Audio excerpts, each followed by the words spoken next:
আচ্ছা দাদা, আপনারা প্রতিদিন কখন ঘুমাইতেন দাদা? আমরা প্রতিদিনে গেলে সন্ধ্যায় এশারের নামাজের বাদেই 7টা সাড়ে 7টার মধ্যে আমরা ঘুমাই শুয়ে পড়তাম। উঠতেন? এমন ভোর রাইতে আজান দিলেই 4টা বা সাড়ে 3টা ফজরে উঠা উঠতে গেলা? ফজরে উঠতে আমরা কাজকর্ম করছি, গরু বাছুর নিছি, হুম, আর রসের দিনে রস গাছ নামাইছি হুম, এবং নামাই ওই জাল দিছি, ওই যে গুড় বানাইছি, গুড় লিয়ে বাজারে গেছি হুম, এবং কিছু খাইছি।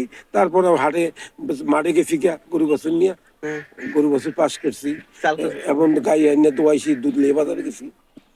এত হ্যাঁ, পরিশ্রম ছিল? পরিশ্রম করছি। মাশাআল্লাহ, হ্যাঁ, একেবারে ভোরবেলা উঠিয়ে দিতেন? হ্যাঁ, ভোরবেলা উঠি আমরা ওই কাজে আচ্ছা, লিপ্ত। আমাদের এখন কি অবস্থা দেখছো?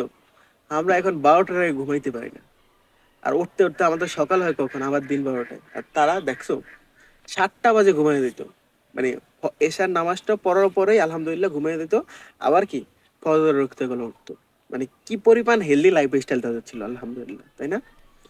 তো দেখছো, এই যে এই জন্যই এই 90 বছর বয়সে তারা, মানে আপনারা অনেক ফিট।